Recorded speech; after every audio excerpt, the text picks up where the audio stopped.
Assalamu alaikum wa rahmatullahi ta'ala wa barakatuh. Toujours, bonsoir tout le monde, bonjour tout le monde. Toujours dans le cadre du chapitre de lissage exponentiel, nous allons continuer à présenter des exemples des formules de lissage selon les différents modèles. Nous avons vu dans le premier exemple le lissage exponentiel simple. Nous allons maintenant vous présenter le lissage double qui est plus intéressant.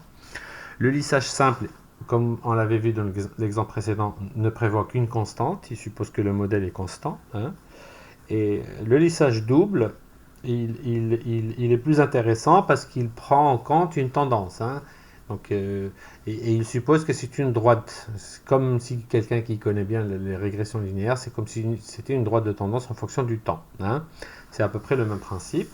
Donc, pourquoi on l'appelle double? Justement, on va faire un double lissage simple. On va faire un lissage qu'on va relisser encore une deuxième fois. Comme pour le lissage simple, il est impossible de calculer les valeurs initiales, on va les fixer. Donc on va se dire que le premier lissage, la première valeur du lissage, c'est la valeur de la série qu'on veut prévoir ici, vente CVS, la première, c'est elle-même, c'est la première valeur qui est sur la même ligne. Ensuite, on va appliquer la formule du cours justement du lissage, c'est égal à alpha, qui est ici en F2, multiplié par la série elle-même, plus 1 moins alpha, fois la série, la valeur lissée précédente, la valeur du dessus. Voilà, on fixe notre alpha avec des dollars pour que Excel, comme toujours, aille chercher la valeur toujours au même endroit, à savoir la cellule F2. Et on a juste à retranscrire la formule. Donc, on avait dit que c'était un lissage double. On va effectuer la même opération. Cette fois-ci, on va lisser ce qu'on a lissé. Donc, on va doublement lisser. On fixe la valeur comme étant toujours la même donc, au départ. Ensuite, on applique toujours la formule est égal à alpha fois, cette fois-ci, la série lissée. On va relisser ce qu'on a lissé. Plus 1 moins alpha, c'est assez simple. Multiplié par le lissage précédent, la cellule du dessus. On refixe toujours le coefficient alpha, qui est toujours en F2, pour que Excel aille le chercher toujours au même endroit, la même cellule. Et on recopie cette formule. Ensuite, maintenant qu'on a calculé nos lissages, en fonction de ces deux valeurs de lissage, on va pouvoir calculer notre constante qui est A0T, vous vous référez bien sûr à la formule du cours, et la pente de la droite en fonction du temps. On calcule la pente, il n'y a pas encore de pente au départ, donc on va la mettre 0, c'est normal, il n'y a pas encore d'évolution de tendance au départ, et on met la constante remettant toujours égale à la même valeur initiale de la série. Ensuite, on revient à notre pente, c'est égal à alpha, formule du cours toujours.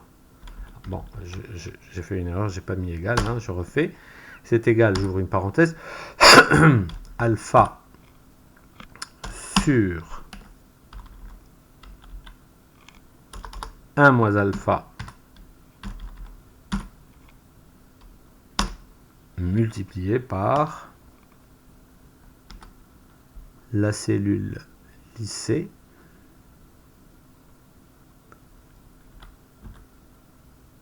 moins la cellule doublement lissée. En fait, c'est ST moins SST. SS pour dire le double, le lissage double. Voilà.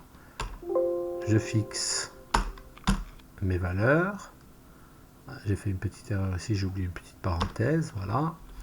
Je fixe les valeurs d'alpha, comme toujours avec mes dollars. Et là, je dispose de ma formule. Définitivement. Voilà, que je vais retranscrire. Ensuite, je calcule de la même manière la constante, qui est égale à 2 fois ST égale 2 fois ST, formule du cours toujours, hein, c'est très simple, hein, moins SST. Et voilà. Ensuite, j'applique toujours la formule du cours. Je commence d'abord à lisser ma série. C'est uniquement A plus B. Hein, on n'est pas encore en horizon de prévision. Donc, je mets juste C A1 plus A0. En faisant attention pour tomber sur la même période à la fin. Vous allez le voir par la suite pour pouvoir prévoir la série à un horizon déterminé. Je vais la décaler d'une cellule. Hein. Je me suis trompé. Je commence à la cellule.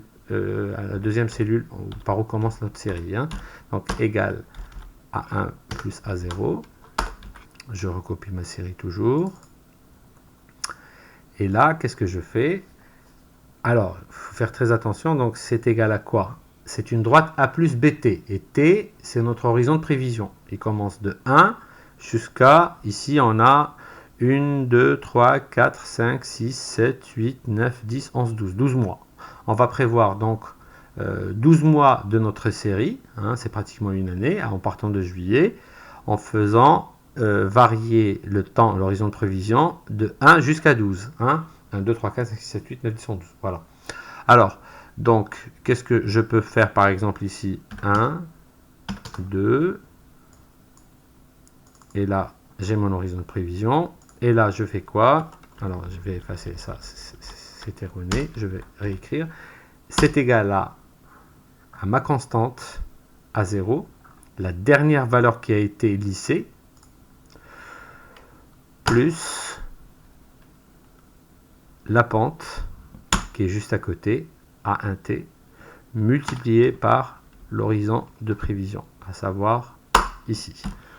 Je fixe ces valeurs-là pour qu'il aille chercher toujours les dernières valeurs lissées de A0 et A1T. Et ensuite, voilà, tout est fait. J'ai juste à retranscrire ma prévision qui est effectuée. Voilà.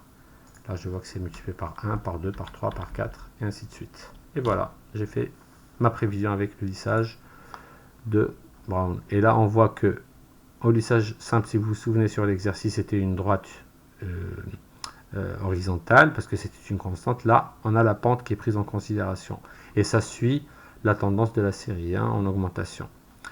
Voilà, je vous remercie.